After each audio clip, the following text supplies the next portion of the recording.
Welcome in, everybody. I am your lovely host, Ryan Walters, and with me today I have a very, very special guest from the Hidden Oaks Overdose podcast. We have Garlic. Garlic, what's up?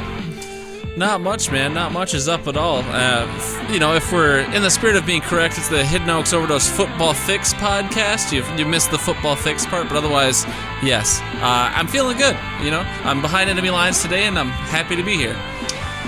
We really appreciate you having you here. Earlier today, you were recording some cuts for me that we're going to be using in an upcoming podcast, and I'm pretty excited about the type of work that I'm going to be putting in to make our listening experience better. And I know Jack really appreciates it. Even though he's not here, I'm going to speak for him and say thank you very much for all of your contributions to your enemy podcast. Sure, yeah. I knew enough to help get you started, but just looking at your computer screen right now, you've already evolved past whatever I got going on. So your soundboard looks better than mine. You've got more inputs and outputs in your mixer there. You have a better record. I just use Audacity and you're using Adobe whatever. So you've already surpassed me, but I'm glad I could help. Yeah, I'm really trying to work on just building a small home studio. Right now I haven't invested a whole lot of money into the equipment that I have, but I'm really happy with with the amount of money that I've spent to be able to produce a podcast that sounds, I would say, nearly professional. I take a lot of pride in the audio quality, and even though that we in previous pods we've released things that have been I almost want to say embarrassing when it comes to audio quality, but one of the reasons that we're doing this podcast is also you're kind of a guinea pig. We're testing out all this fancy audio equipment, and we're just gonna kind of BS back and forth about our podcasts and our fantasy leagues that we're in. We both absolutely love talking about our fantasy leagues, and so I think that this would be a fun opportunity to have a semi crossover event, not quite as great as the podcast event we had last season with the victorious POD, but I think most people will enjoy what we have to say. So that brings me to my first note. Podcast wars. I don't get it. I just all of a sudden, all I'm hearing from everywhere is just gunfire, podcast wars. Where did you guys come up with this podcast war thing? I don't know that we came up with it necessarily. So, of course, the original was you and A-Dub chilling at A-Dub's house. Originally, I heard on a kitchen counter. I was never there to witness that. And then I joined you guys for the inaugural, well, not the inaugural, but the first pod of last year. And I can't even remember what my mic setup was, but I remember it being certainly sketchy. And then you and I met up again. But as far as podcast wars go, we Josh and I broke into the scene while you and A-Dub were doing your thing, and then you and A-Dub broke up, and then you were going to reduce schedule, so it looks like, we were the most dominant pod, and then A-Dub came out of retirement, and now here you are, so I already think we won, but that's where it comes from. I think people have to realize that this podcast war, it's not a sprint, it's a marathon. Even though Jack and I fell over out of the gate, like literally fell over face first, eating mud, completely ingesting probably like worms and other like little, gross things that live in dirt. Sure. I think we're back up on our feet, and I think we're closing in on the leader of the podcast wars. The winner. I wouldn't say leader, because it's already over. It's not over. It's not even close to over. All right. I will say, though, that this year, in listening to your guys' Hidden Oaks Overdose football podcast, yes, I got fix. it. Football fix. See, because Overdose, football fix, you can almost think about it like a junkie, the Hidden Oaks Overdose football fix. You're getting your fix.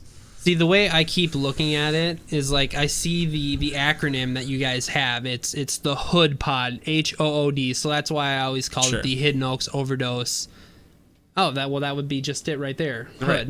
That's correct. Stupid. You see okay. how we did that? Yeah. So it's the Hood Fantasy Football Podcast. Is that right? The Hidden Oaks Overdose Fantasy Football Podcast. It's the Hidden Oaks Overdose Football Fix. You're getting there. All right. Well, I'll figure it out. All right. The Hidden Oaks Overdose Football Fix Podcast. That's it. All right. Cool. All right. So, whatever. It's throwing me for a loop. Well, here, I'll throw you for another loop. The Hidden Oaks Overdose Football Fix has always been sponsored by. Ooh. That's the strawberry Arnold Palmer. You got to have it. So I told myself that when Jack and I were making this podcast that it's going to be a complete rebranding. I'm not going to try not to carry over any old bits. I don't want to use any of my old sounders, and that included no selling out. Like, unless I have like a legit sponsor, like I'm not whoring myself out. Like, no fake sponsors. We're about truthiness here. We're not Truth about and truthiness are very different things. We're not about that fake news. I mean, I don't know how Jack politically aligns, and I don't care, and I'm not gonna say where I stand, but I am not about the fake news on this podcast. So we're recording this together, and I wanted you to distribute it on your podcast as well, if you wanted to, if Josh would allow it. I know he makes a lot of executive decisions when it comes to your guys' podcast. He makes almost no executive decisions as it comes to producing and uploading. Okay. Not that it's a difficult process, but he could get into the account, I guess, but yeah, I will upload it myself without Josh's knowledge. People in the Hidden Oaks Overdose universe, they've heard me before because we did that crossover event, and they hear my name pop up a lot on your guys' podcast because I contribute to your guys' show on a weekly basis with doing locks and upsets, where we'll pick which team we think is going to follow the predictions of Vegas and picking a winner, and the predicted favorite, you choose them, and if they win, you get 1 point. Yep, locks are 1 point. And then your upset is you're going against the Vegas spread. You don't it's not necessarily the spread, it's just straight up win or lose, correct? Right. And you get 2 points for picking the correct upset. Yeah, if your upset winner wins, you get 2 points for that. Yep. Now, I've had some trouble within the last week because I wanted to. So last week I picked Minnesota to upset Green Bay, and I lost. A lot of people did. Yeah, a lot of people did. And then this week I wanted to pick Minnesota as my lock over Oakland, but you put the kibosh on that. Now, what the hell? What's going on? I mean, so I just wanted the spirit of the rule, and you pointed out correctly. The spirit of the rule is so that people don't pick New England as their lock every week, for example, and don't pick like Miami as their losing team every week. So while you were switching from Minnesota as an upset winner to a lock winner, just keeping the rule of you can't have the same winner or loser in back-to-back weeks makes it simpler for enforcement. So I made you pick another. There's 16 games a week throughout the bye weeks. It goes down to like 13. You can deal with it. I completely understand what you're trying to accomplish there. Do you just want to run down quickly what the standings are through 2 weeks and what your guys' locks and upsets are? Sure. So there's a total of 14 participants in the locks and upsets game this year, and so we did it last year as well, but definitely was hard to get the weekly contributors, as you put it earlier. So what we did is we kicked it a nickel, if you want to go to the Too Fast and Too Furious terms, and we made everyone do a $10 buy-in, and so that keeps them their incentive there to contribute every week, and it's going to be winner take all at the end of the end of the regular season. But there's 14 participants right now. There's 5 people tied for first, so 5 people are perfect with 6 points after 2 weeks. So it's T, my cousin, Jalen Swanson, a guy you've never heard of, then me, Jordan Bates, and Josh Mitchell. We're all perfect. So the 2 podcast hosts are perfect plus 3 others. And then after those 5, there's an additional, there's 14 participants. So -5, -1. That's so 9. Thank you very much. So that means there's going to be 8 people with 4 points and then 1 person with 2. Okay. So, I mean, obviously it's only been 2 weeks. Still can be any anyone's game, but right now those are kind of the standings as they are. All right, so I know that in our league we have a few degenerate gamblers who love gambling, and I'm pretty sure this year it's already too late to join your contest, but I'm just going to plug here for next season of the Hidden Oaks Overdose Football Fix podcast. I want to see if we can get more contributors to join this locks and upset board, because I think it'd be something a lot of fun. Life is always better with money on the line. Corey Cove says that a lot, and it is super true. So I would encourage anyone next season, and I'll try and remember to put it out there for people when the next fantasy season comes up and the next NFL season comes up, to join your guys' little lock and upset board, because I love money, and getting other people's money would be fun too. But so I'm going to encourage everybody who wants to participate next year. I think we can get a few people on board with that.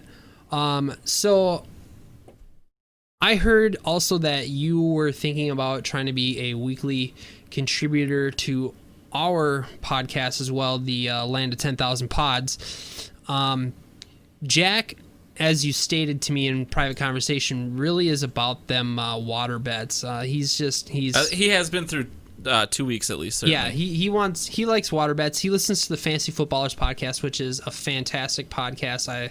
I love how they I think they're just kind of the way they interact with each other. It's I wouldn't say zany, but I think their pop culture references, especially for me being kind of the nerd type, is spot on. And they do water bets, so I'm kind of wondering if that's where he got the idea for doing all these water bets. But point being, you're willing to do whatever kind of bet, whether it's water bet, maybe a little bit of financial bet, whatever, on a weekly basis. And I want you to present the example that you were talking about when Jack and I were talking about two sets of players in last week's podcast. Sure. So, I mean, I'm definitely not afraid to throw down Skrilla on bets, first of all. So that's, I don't shy away from money, but, money does, add that extra flavor. But so I was listening to your guys' most recent podcast, and I forget whose matchup it was. You're talking about your matchup for your Victoria's Secret League, and you were talking about Adam Thielen and Keenan Allen. And so you guys were both saying that I think Adam Thielen was projected 11 and Keenan Allen was projected 14, and you guys thought that was wrong. You thought maybe if you were to flip those, Adam Thielen 14, Keenan Allen 11, you thought that would be safer. You think that'd be the more... You'd feel better about that. And I think you guys are crazy to think that Adam Thielen's going to outperform Keenan Allen this week. So that's just an example of, I can't say we would do a bet every week, but if you guys want to put down takes that are have a little spice to them and just propose them, sometimes I'll take you up on your bet and sometimes I won't. I can't say that I'm creative enough to come up with bets on my own a lot. But, just hearing things like that, I'm like, well, that's ridiculous. That sounds like an opportunity for me to make money. So that's where it came from. Right on. So the matchup that we were talking about, it was Cassie versus Ryan. Cassie has Adam Thielen going against Oakland this Sunday at noon, and Keenan Allen is going up against Houston tomorrow, Sunday at 3:25.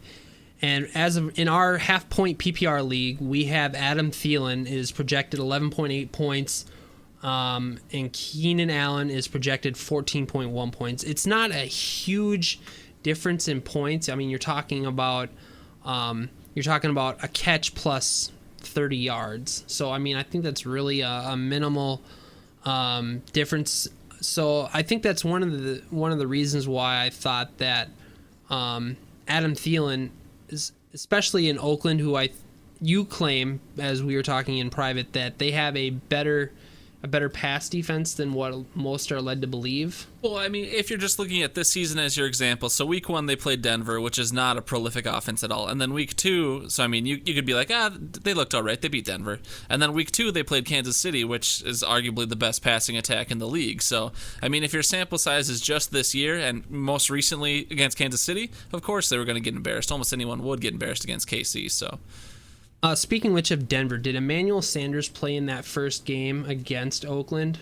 I couldn't tell you. I couldn't tell you either, but I thought that he he either had a breakout week last week when he came back. I don't know. I'm not going to navigate to it because it's just going to create dead air, and I don't want to do that. But I just wanted to maybe highlight on that.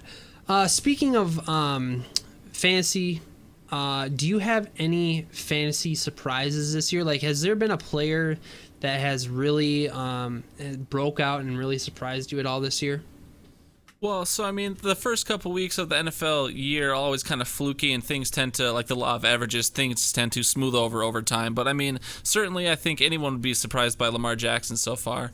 Not that he has done anything too crazy, playing Miami and then Arizona. But Lamar Jackson has been a surprise, I think, to a lot of people, along with Dak Prescott. They've really both come out of the gates really hot. John Ross has been kind of washed up for quite a few years, and he's been lighting it up with Cincinnati, I believe, so far.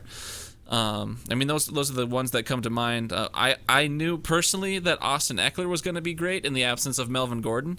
So, I mean, if Melvin Gordon was there, the story would be different. But a lot of people I think are surprised that Austin Eckler after 2 weeks is the number one fantasy running back. But just knowing that Chargers offense and knowing, how they like to use the ball, I'm not surprised personally by Austin Eckler. But he's certainly been a breakout and a surprise probably to the general populace. I'd say.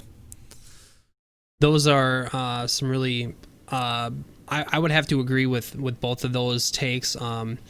I also personally feel that like Lamar Jackson's breakout might be due towards like a soft schedule, and it's with the defenses that Baltimore has been playing.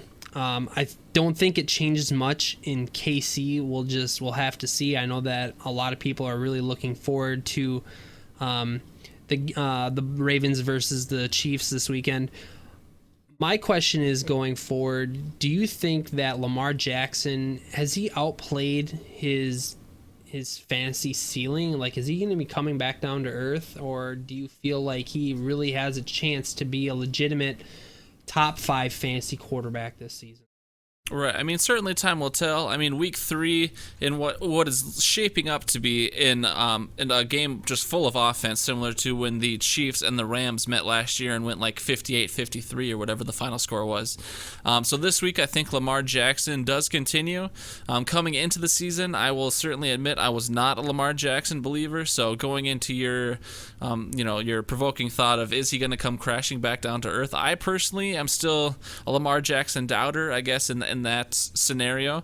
I think he's done great so far, and I think week 3 he certainly has an opportunity to be a top 5, if not top 2 fantasy quarterback. Will he continue that and finish the season as a top 5 quarterback? Time will tell. I don't personally think so, but it's certainly possible, and if he continues as he is right now, of course he'll be top 5.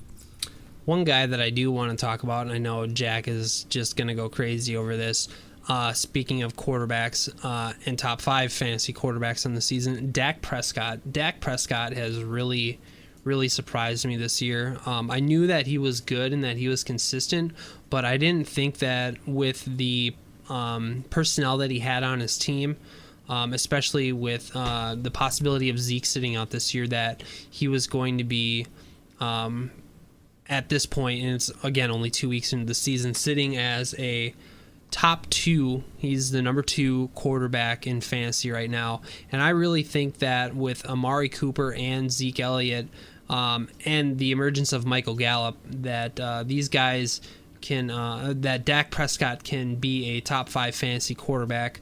Would you agree with those statements that I've just made? I personally would not. I definitely put Dak Prescott back into the Lamar category. I mean, so both the quarterbacks we're talking about conveniently have played Miami in one of their 2 games. Dak Prescott played Miami, or no, they play Miami this week. Excuse me, I misspoke. Dak Prescott plays Miami this week, so I think he'll have plenty of success this week as well. But so Dallas started against the Giants, and who was their week 2 opponent? Washington. Okay, so they've played the Giants and they've played Washington, so not tough matchups there either. To me, Lamar Jackson and Dak Prescott are of the same ilk, and I think personally they'll come not crashing down. I think they'll finish the season both top 10, but I think their production will certainly slow down as the season progresses.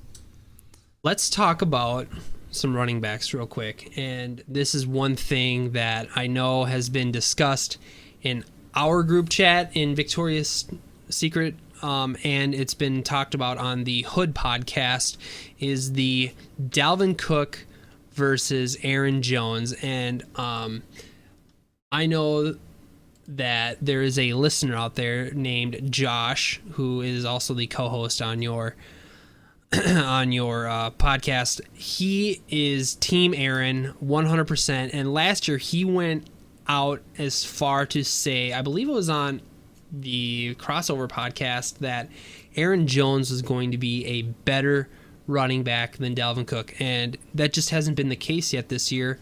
Do you feel like Dalvin is overperforming, or Aaron Jones is underperforming? What are your opinions on this topic as of right now?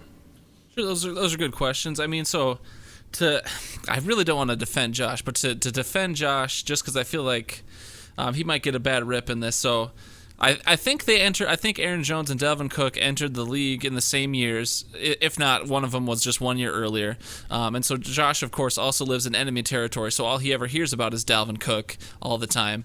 Aaron Jones, I don't know if it still is the case after the first 2 games this year, but I think he was the highest yards per carry in the league over the past 2 or 3 years whenever they both entered the league. So Aaron Jones has been very productive whenever he gets the ball.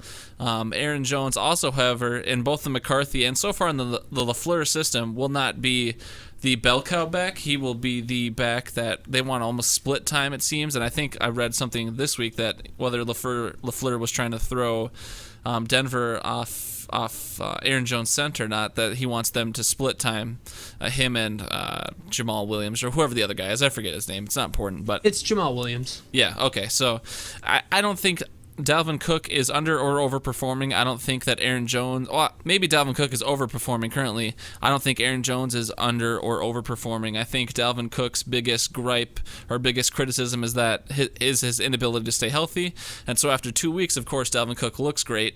And in our podcast, Josh and I, before the season started, we kind of picked who we thought our top positional guys are going to be throughout the year. And I did pick Dalvin Cook to be the top running back in fantasy this year, assuming he stays healthy. I mean, he's certainly on track.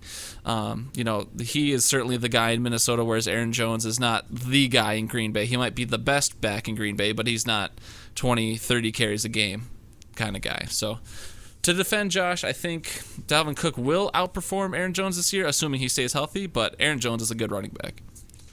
I would agree that Aaron Jones is a good running back, and all this that we're saying, especially me, it needs to be taken with a grain of salt. It's only been, like I said, 2 weeks into the fantasy season, and but it's fun to have these discussions because Josh being a Packer fan and all of us being Vikings fans, it's just fun to have this banter back and forth where we're saying like, yeah, our guy's better than your guys, suck it, So and I apologize the torture that you're put under having to work with a Packer fan as well. I mean, don't get me wrong, Josh is funny on your podcast, but I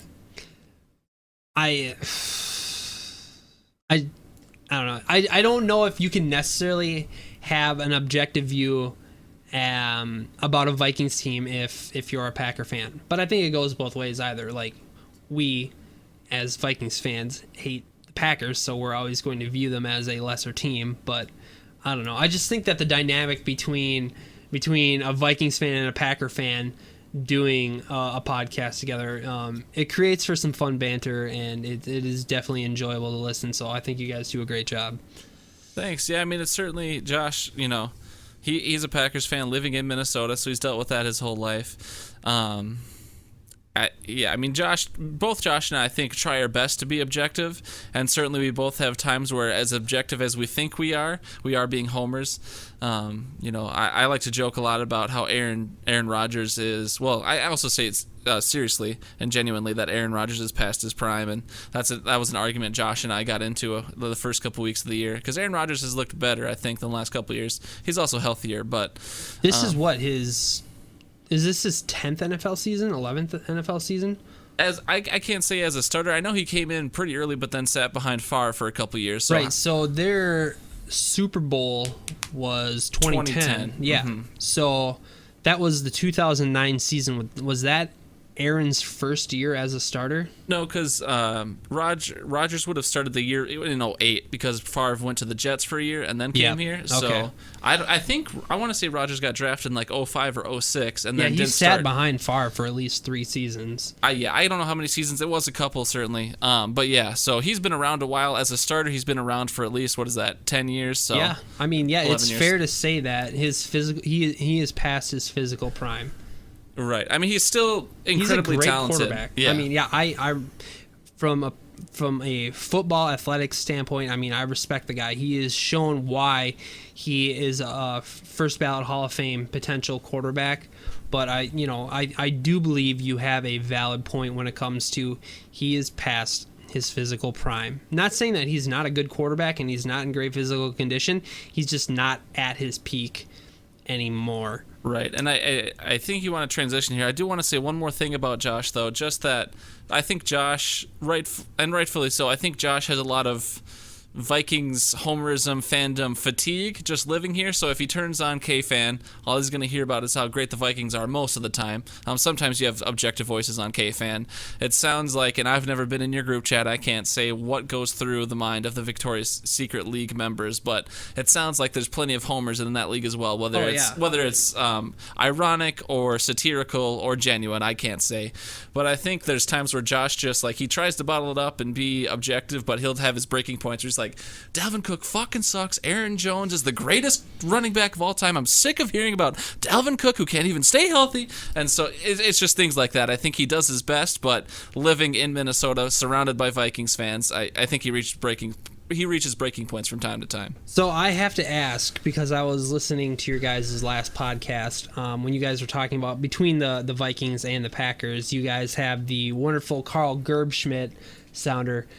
Did you guys do any editing to that soundboard? Did you like boost the volume of any of those sound clips? Because I will have to say, like, in past podcasts, it's been really difficult to kind of make out what some of those sound drops were, but not in this last episode. I thought it was done really, really well.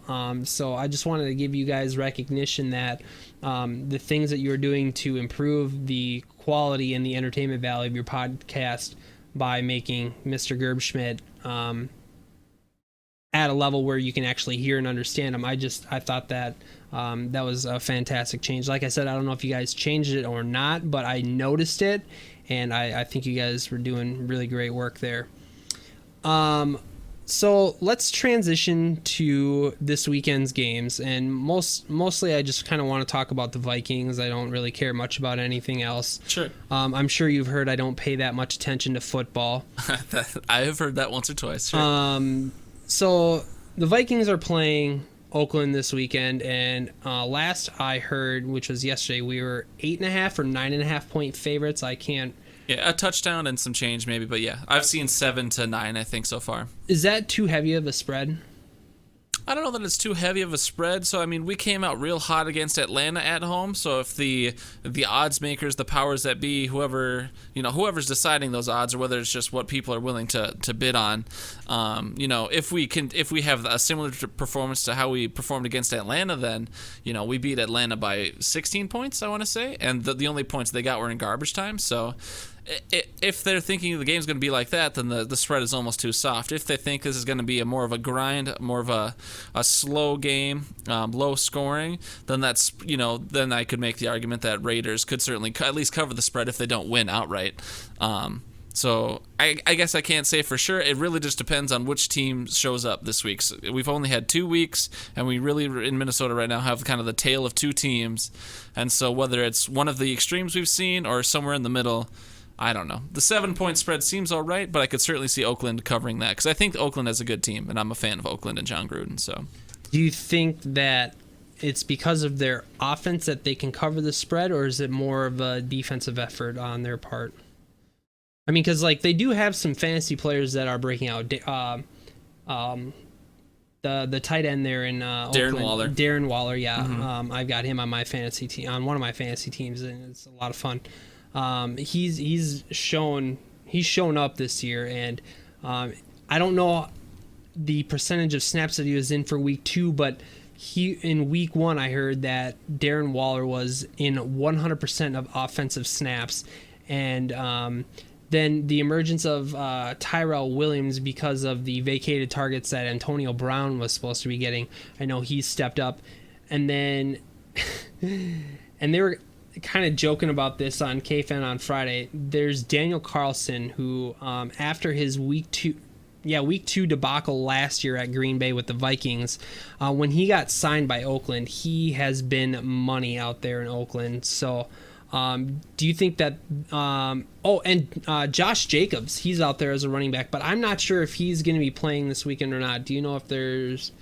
I mean, the last I heard is that I don't think he was on the final injury list. I know he had, I can't remember what the injury was. I also know, but in addition to whatever his injury was, he was also sick. I don't know if it was like the flu, a cold, whatever it was. I think he's going to play. I think he'll be slowed down. Back to kind of where the question originated of, do I think that the offense or defense has the bigger impact out of Oakland?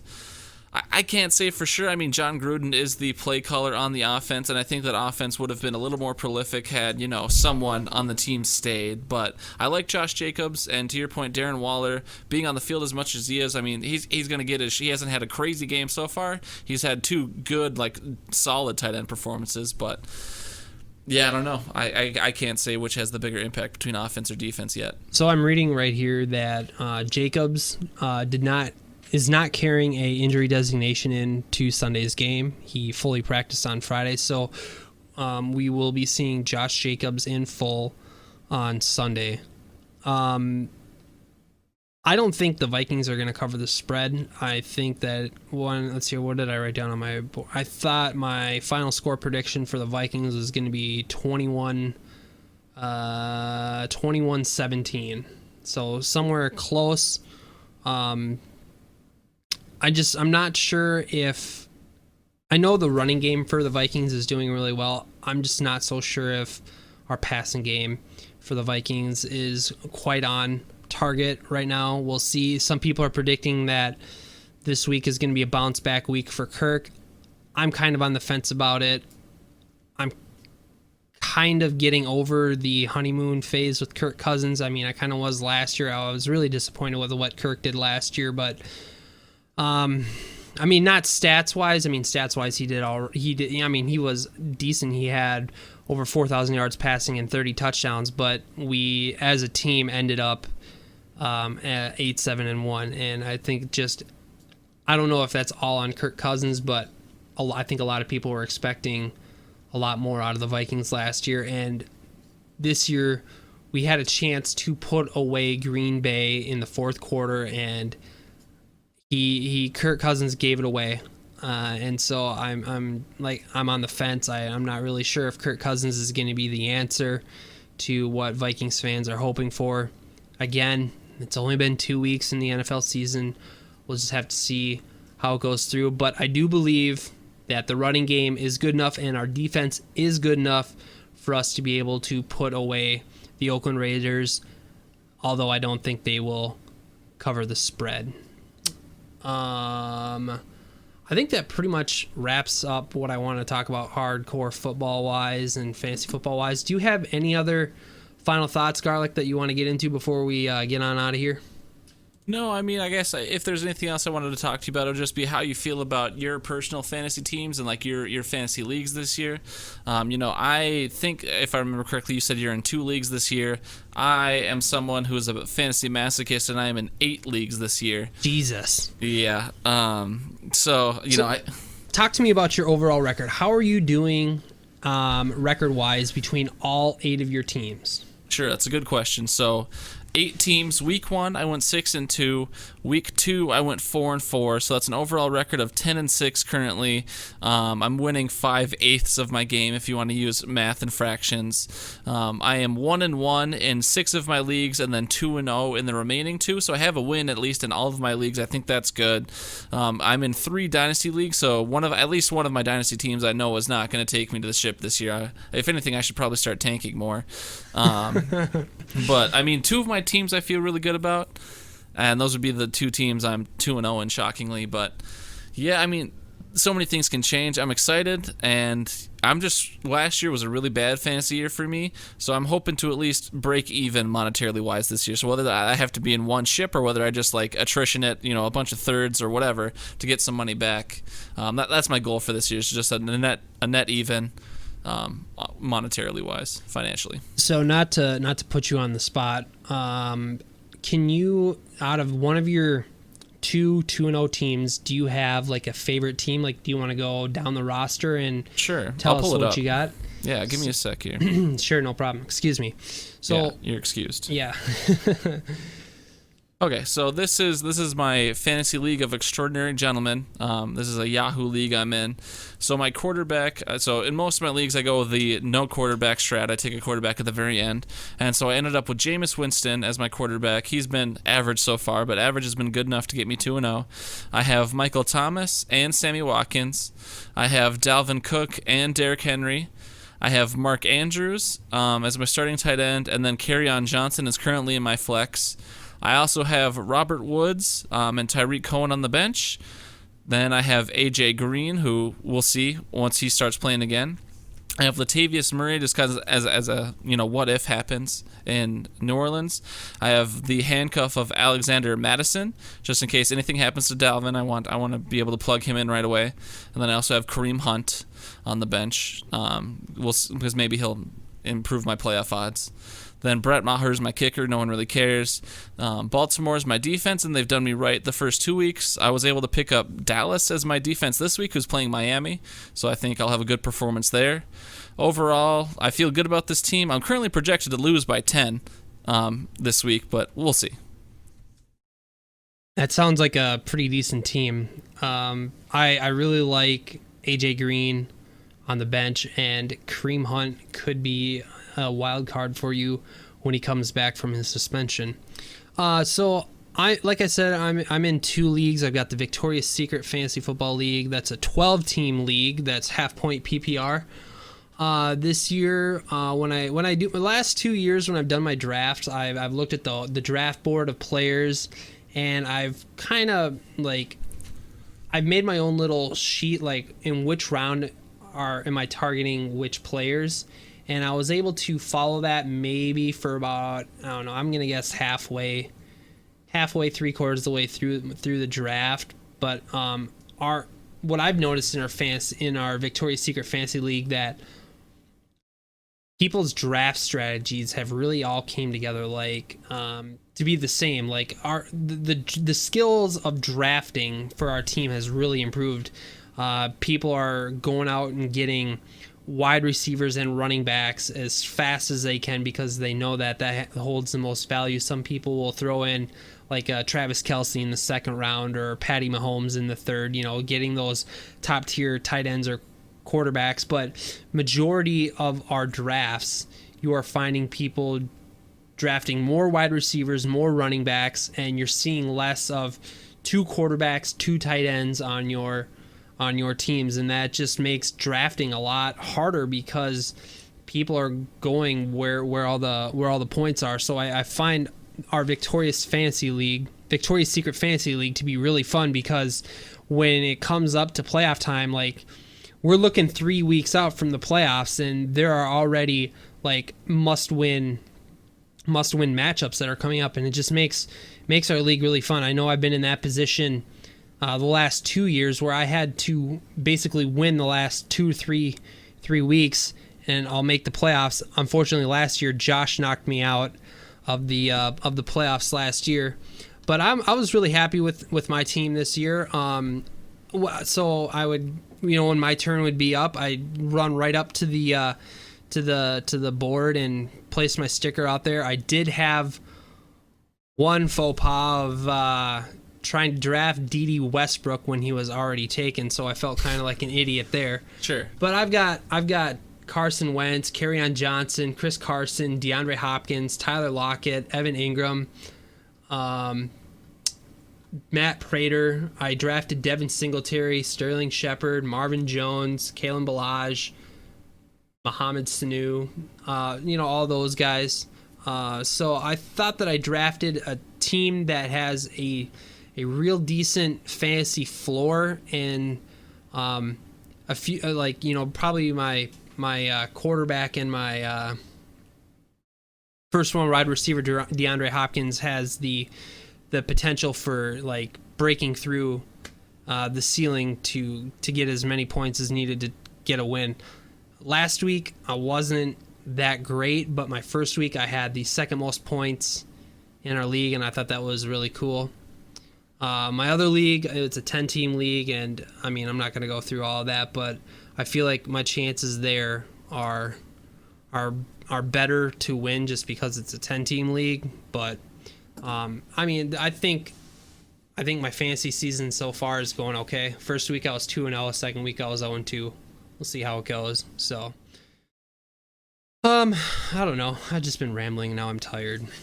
So I don't know. Is there anything else that you wanted to talk about? There's one final item, and so I don't know. This could potentially be my last time on a Victorious podcast this year. Well, this isn't Victorious podcast. Well, on a Victorious pod. So, like, I'm referencing the league. Sorry. Okay, so this is the Land of 10,000 Pods. I understand. Then there's also the Victorious POD. But for the Victorious Secret League, this might be the one. I feel like I have to shoot my shot. So I told you, I think before the podcast season started, that if I ever got on a Victorious pod this year, I would have to announce the Garlic 2020 campaign. And so it's the political season, and everyone's going to be campaigning for the 2020 whoever they want, and I'm campaigning for myself. Of course, Garlic 2020, I'm saying in the year 2020 I want to be in the Victorious Secret League.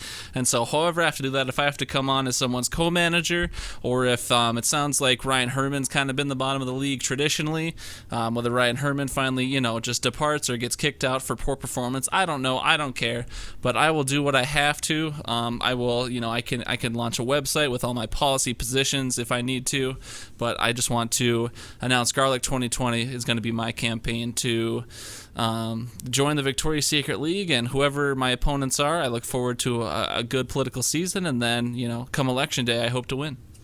Now, I don't know how people are going to feel about this, but I've clearly stated that, at least in a 12-team league, that I would not want any sort of PPR. But if we expanded our league out to 14 teams and did PPR, well, I might even be okay with full point PPR if we did 14 teams. That might be an option too. I can tell you that with the way our Victorious group is, we throw out polls, people answer questions, and then things kind of never get done. Like, it all happens at the last minute. So I would say, to barge your way into this league, your best shot would be is if we expanded to 14 teams, because I don't think anybody's going to be leaving the league this year. I could be wrong. But I thought I've heard we've had a waiting list for people to get in on our league. So I would say talk to Tyler. He is our league commissioner. He has to be on board with the idea of going to 14 teams, and then we would have to shoot it out to the rest of the Victoria's Secret League to be able to put that to a vote. And if that vote passes, then we could invite 2 new members to the league, which would mean then there potentially would be 3 podcasts for the Victoria's Secret Fantasy Football League, which would be even more epic, because I'm assuming you guys would have to talk about it on the Hood Pod. We'd consider it.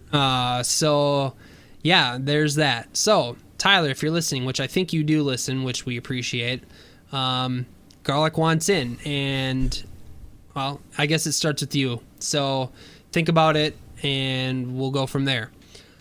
I don't think I have anything else left to say today. It's been probably 45 minutes longer than what anybody was anticipating or maybe wanted to hear. But you know what? I thought I had a great time here talking with Garlic. I thought it was a pretty organic conversation. I didn't have too many stumbles, so I'm pretty proud of myself about that. Oh, yeah. Ladies. All right, show's over. I'm tired. So with that, we're going to just end it here. Thanks, Garlic, for being on here. Make sure... where can we find your podcast at? Oh, what a wonderful question. So, Facebook.com/hoodpod is kind of like the home base where you can find information about us and find links. So we currently are on Spotify, we're on iTunes, we are on Google Music, Google Play, whatever the hell it's called, iHeartRadio. Spreaker is our host, so I don't think anyone listens through Spreaker, but you can. Spreaker is our podcast host.